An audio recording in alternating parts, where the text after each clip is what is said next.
La fête de Shavuot approche et très souvent on associe cette fête de Shavuot aux conversions, en particulier avec la Megillat Ruth que nous allons lire, enfin certaines communautés lisent pendant la fête de Shavuot. Et pour parler de ce sujet, nous sommes ce matin très heureux de recevoir le Rav David Mamou. Bonjour. Bonjour.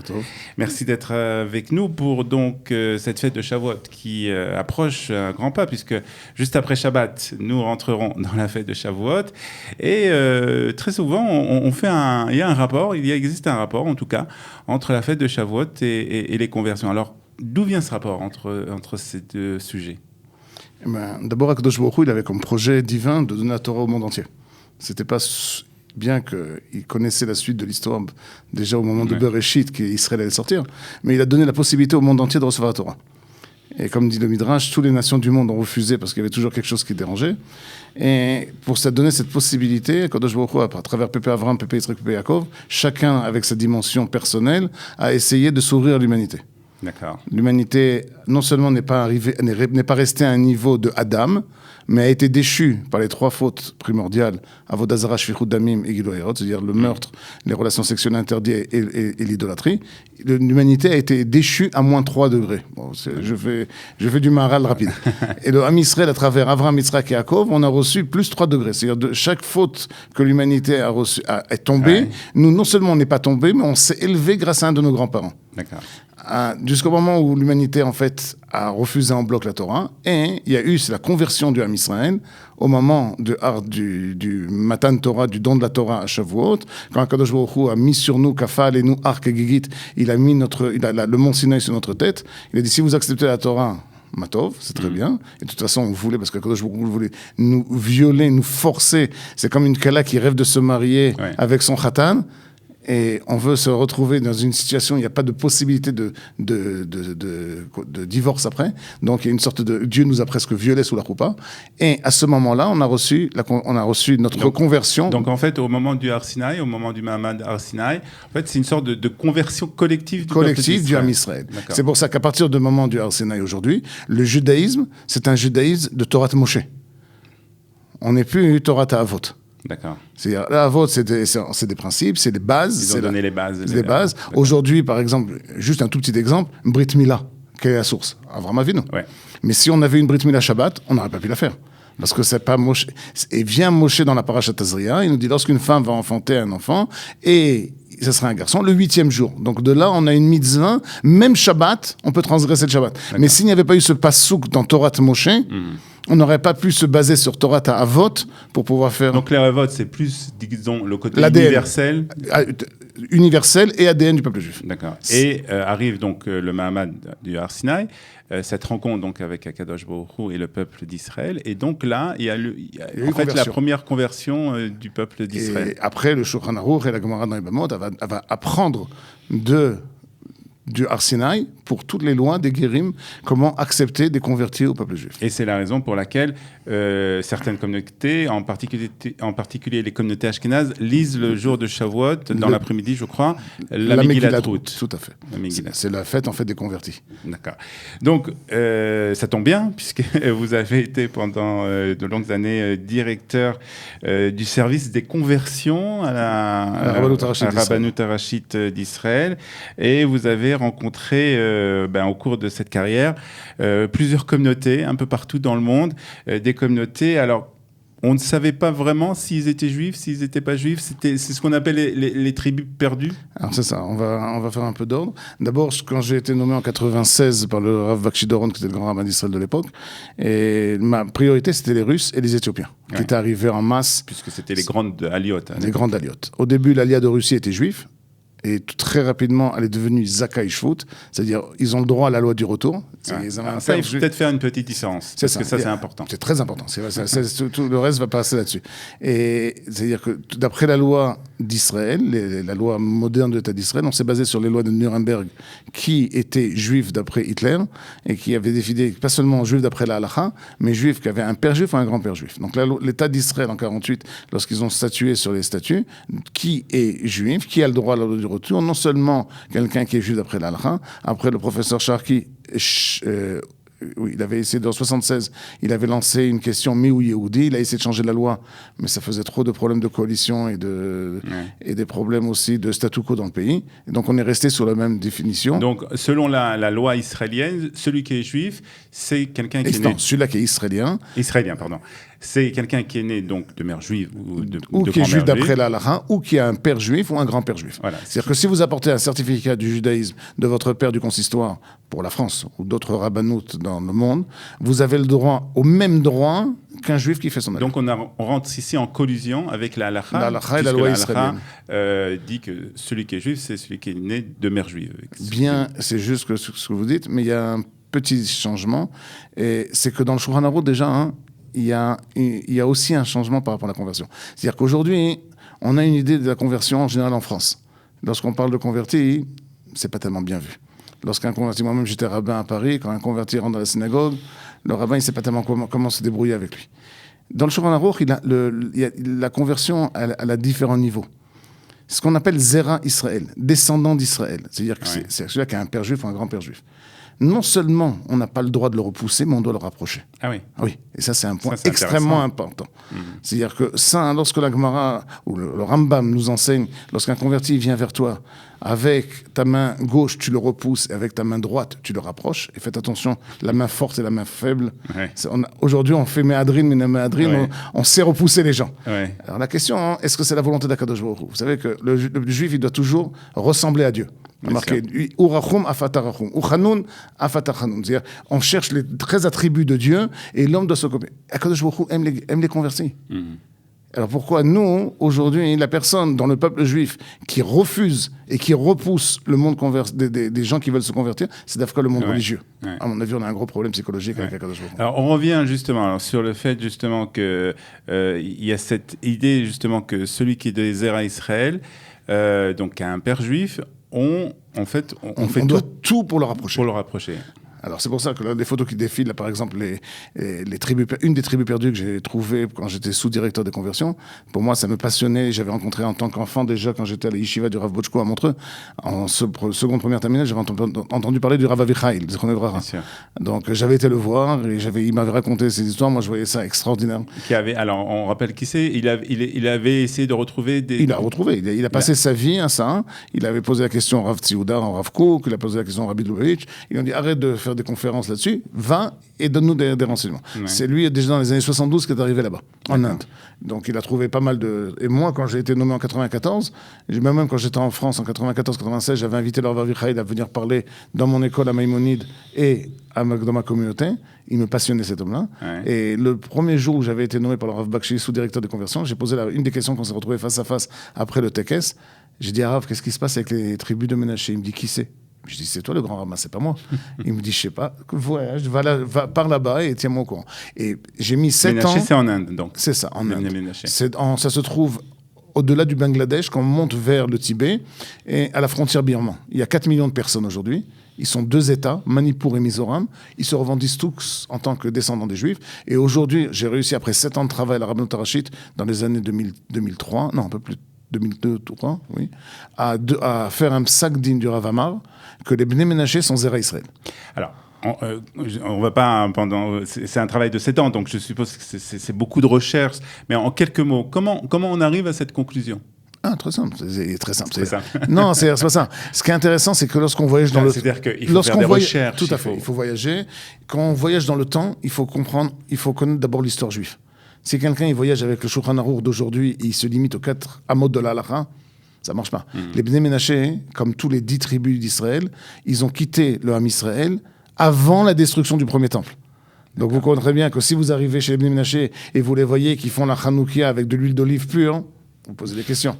Ils sont rentrés sur WhatsApp, sur Facebook, ou ils sont rentrés sur Google, et ils ont trouvé tout ce qu'il fallait, et ils nous attendaient. Il y a beaucoup de communautés en Afrique aujourd'hui, par exemple. On voit très bien qu'ils ont été préparés. Lorsqu'on arrive chez eux, c'est du copier-coller de tout ce qui s'est passé dans notre communauté. Lorsqu'on arrive chez les Bnei Ménaché, d'abord, on a déjà des restes de l'Église catholique de 1890. Mais ils savent eux-mêmes ? Oui, bien sûr. D'où ça vient ? Ah oui. Ils ont une tradition. Le Premier ministre en 52 de la région, parce que c'est un pays, chaque région a son parlement. Donc le Premier ministre de Manipur avait déjà demandé à l'État d'Israël, j'ai entendu que vous êtes rentré en 48, et nous, on rentre quand? Golda Meir, elle avait dit, toute personne qui parle pas yiddish n'est pas juive. Alors vous imaginez les juifs d'Afrique du Nord, les juifs d'Irak, les juifs d'Iran. C'est notre problème. Alors c'est ça, donc personne n'a répondu à cet appel. Jusqu'aux années 72 où le Rav... Donc vous allez dans ces régions et vous regardez les traditions, vous voyez tout ce qui a un caractère juif. Il faut chercher autour surtout. Très souvent, je vais même chercher chez les goïms, ce qu'on appelle les fitoumo. J'étais à Kolkata et j'étais de me renseigner qui sont ces gens-là, comment les gens qui vivent autour d'eux les voient. Lorsque vous avez, j'ai trouvé des tombes qui datent de 1800, de 1700, il est déjà marqué Israël dessus. C'est pas seulement quelque chose qui a été fait, on va dire, des 30 dernières années, depuis les années 70 jusqu'à aujourd'hui. Alors, il y a l'Emné Benaché, l'Emné Ephraim, l'Emné Asher. Ephraim, ils sont plus bas. Asher, il se trouve aujourd'hui à Kaboul. Ce sont des Moudjahidines. On n'a pas pu les retrouver. J'ai pas pu les retrouver là-bas parce que j'ai pas eu l'autorisation du ministère des Affaires étrangères, de voyager à Kaboul. On les a rencontrés à New York, certaines personnes. Eux, ils se disent, c'est eux qui ont combattu l'armée rouge et qui a fait pas mal. Et eux, ils ont beaucoup plus de minagim. Par exemple, ils font Nida, ils gardent les puretés familiales, ils font Yom Kippour. Et ils sont musulmans aujourd'hui, malgré tout. Alors, vous parlez rien que d'Emné Médaché de 4 millions de personnes. Je ne sais pas combien ça représente l'Emné Ephraim, je ne sais pas combien ça représente Asher. On a un problème ici en Israël de démographie. À chaque fois, on parle de ça. On a trouvé la solution. Alors, c'est ça. Alors, d'abord, quand j'étais en Conseil des ministres à l'époque, ils discutaient avec le plateau du Golan. Est-ce que parce qu'ils pensaient à l'époque de Barak remettre le plateau au Golan aux Syriens, et s'ils mettent 4 millions de Syriens là-bas, bon, aujourd'hui la Syrie n'existe plus, mais s'ils mettaient 4 millions de Syriens avec le problème des égouts qui allaient tomber dans le Kinneret. Alors moi j'avais proposé, je me rappelle, j'ai dit si vous voulez j'ai une solution, j'ai 4 millions de personnes, on peut les remplacer. Ils m'ont pris pour un méchériste, comme ils m'en foutent. Maintenant, ce qu'il faut comprendre, le problème Eretz Israël, ça n'a pas un problème démographique. Ça, Sharon, c'était son dada. Chaque semaine, il commençait le conseil des ministres. Je devais lui apporter les statistiques de la semaine. Moi-même, j'ai converti à la Rabbanout en 8 ans, 30 000 personnes. Mais pour lui, il me dit non, Rav Mamou, il vous manque encore un zéro. Je veux 300 000 personnes. Comme ça, chaque fois, il me faisait comme ça. La vie en Eretz Israël, c'est la Gdusha. C'est pas la quantité. On n'a jamais été un peuple avec une quantité. Il y a la bracha, qui est la quantité, et la Gdusha, qui est la qualité. La conversion, comment on traduit dans le terme talmudique se convertir, c'est rentrer sous les canfes Shrina, sous les ailes de la Shrina, c'est sanctifié. Je me sanctifie de rentrer dans le judaïsme. Donc, un bon goy qui veut servir Dieu en tant que non-juif, il peut être sadique au motolam, il peut avoir part au lamaba, il peut venir au Beth Amikdash apporter des korbanot, il doit respecter les 7 lois noachiques. Il doit respecter les lois de Béné Noach. Donc, il n'y a pas besoin pour ça d'arriver à se convertir pour découvrir Akadosh Baruch Hu. Alors, on va terminer par un sujet aussi important, c'est les conversions de la communauté française, puisque là aussi, il y a des personnes qui sont aussi, surtout ces dernières années, de Zera Israël, c'est-à-dire qu'ils ont un père ou un grand-père qui sont juifs et qui veulent revenir en Israël, qui veulent revenir au judaïsme en tout cas, et qui veulent aussi revenir en Israël. Et on sait aussi que les conversions en France sont très longues, très longues et très, très compliquées. Et on essaye en Israël de trouver d'autres solutions, peut-être ? C'est pas qu'Israël par rapport à la France. Ça, j'avais été une fois invité au Sénat à parler de ça. Mon père est juif, ma mère ne l'est pas qui je suis. J'avais fait une conférence là-dessus au Sénat. Et j'avais expliqué, c'est pas le problème de la rabbanout arachide face au consistoire. Les rabbins du consistoire, ils ont un travail qui est presque impossible à faire. C'est-à-dire convertir quelqu'un, être juif, c'est pas une religion, c'est appartenir à un peuple. Alors comment on peut appartenir à un peuple tout en vivant en galoute de France? Même si elle est très douce, même si elle est magnifique, même si on a tout pour s'oublier qu'on est juif, c'est difficile. Le problème qui se passe aujourd'hui, c'est que depuis 16 ans que j'ai quitté les services de conversion et que j'ai créé mon école, Tikva, et je n'arrête pas de recevoir des centaines de demandes. Et on ne peut pas se fermer la porte. Il ne faut pas oublier une chose, si quelqu'un il est mahmir, c'est-à-dire il va au-delà de la loi, dans les lois de conversion, il crée l'assimilation. On a une communauté aujourd'hui on est en difficulté. Le problème du converti, c'est un gros problème. C'est pour ça que le monde religieux, il ne sait pas tellement comment le prendre, parce qu'il faut être à la hauteur. Alors justement, est-ce qu'il ne faut pas sortir le problème des conversions du monde religieux ? Est-ce que vous comprenez je comprends très très bien ce que vous voulez dire. J'ai eu une discussion avec Yossi Beiling, qui était à l'époque, on a eu une émission de radio l'un par rapport à l'autre. Et je comprends, mais se convertir, c'est accepter la Torah d'Israël. Une personne qui est déjà israélien par son père, parce que son père est juif. Donc, il appartient à Israël. Il y a 2 dimensions de la conversion. C'est ton peuple, c'est mon peuple. Ton Dieu, c'est mon Dieu. C'est ce que Ruth a dit. De la même façon que chaque matin, lorsqu'un juif fait la bracha, les deux. Lorsqu'un juif fait une bracha le matin de Birkat Torah, Asher Bachar Banu Mikol Amim, tu nous as choisis parmi tous les peuples. Même le juif qui mange du porc à Yom Kippour, il est juif aussi. Venatan lanu et Torato. Et tu nous as donné la Torah. C'est-à-dire que pour être juif, de naissance juif, on a ces deux dimensions. La dimension nationale et la dimension religieuse. Oui. Maintenant, comme je dis, se convertir au judaïsme et ne pas prendre la Torah sur lui, c'est pas une conversion. Déjà, tu appartiens à la famille d'Israël. Tu es déjà notre famille. Ouais. La dimension nationale, tu l'as par ta naissance. Maintenant, il va falloir passer à la dimension religieuse. Parce qu'une personne qui n'est pas juif, mais qui est Zera Israël, il a tous les mêmes droits civils que n'importe quel Israélien. Donc, tu es dispensé de tous les 613 mitzvot, tu peux ne pas faire Shabbat, tu peux aller à la discothèque, tu peux manger pas kasher. Pourquoi tu veux te convertir et ne pas être religieux? Maintenant, ce qu'il faut répondre, c'est le gros problème qu'on a aujourd'hui, c'est que la communauté juive française, il y a énormément de personnes qui veulent monter en Eretz Israël et qui peuvent monter, qui ont le droit à la loi du retour, mais ils ne savent pas où aller parce qu'ils ont un problème d'identité. Donc, on va commencer dès la rentrée de septembre. J'ai rendez-vous encore cet après-midi avec le grand rabbinat d'Israël sur ça. On a tellement de demandes de France, de Zera Israël, c'est-à-dire de descendants d'Israël. Et on ne s'occupera, et je précise bien, que des personnes qui ont le droit à la loi du retour. Le but de la conversion en Eretz Israël, c'est pas de faire monter les gens qui ont des problèmes avec le consistoire. Le consistoire, il fait un travail qui est excellent, qui est peut-être long, mais avec les outils qu'ils ont, je peux pas les juger parce que peut-être si j'étais à leur place, j'aurais été même plus marmire, plus extrémiste qu'eux. Mais nous, en Eretz Israël, on est prêt à s'occuper que de personnes qui ont pas de problème devant le Misrad Apnim, le ministère de l'Intérieur israélien, et qu'on a le droit à la loi du retour comme n'importe quel juif d'après la halakha, qui veulent se convertir sous la Rabbanout Arachide d'Israël, sous le grand rabbin d'Israël. Il n'y a aucun problème, on va ouvrir une école à Tel Aviv. Je suppose qu'on aura l'occasion d'en reparler dès que ce projet prendra forme. Et dernière chose... Une dernière phrase qui est importante, ça c'est maintenant je voudrais parler par rapport aux Juifs qui vont fêter la fête de Shavuot. La Gemara nous dit quelque chose d'extrêmement dur par rapport aux Juifs. Elle dit qu'Haché Gerim les Israël que Sapachat. Les convertir, ils sont durs pour le peuple juif, aussi durs que la lèpre. Alors quand on voit cette phrase de la Gemara, on se dit comment la Gemara ose parler tellement dur des conversions. On n'a pas le droit de rapporter un guerre, un converti. Rappelle-toi quand tu étais goy. Alors comment la Gemara dit ça? Et Tosfot y répond quelque chose de magnifique. Et là, je vous envoie à chaque personne d'ouvrir vos maisons, d'ouvrir vos familles.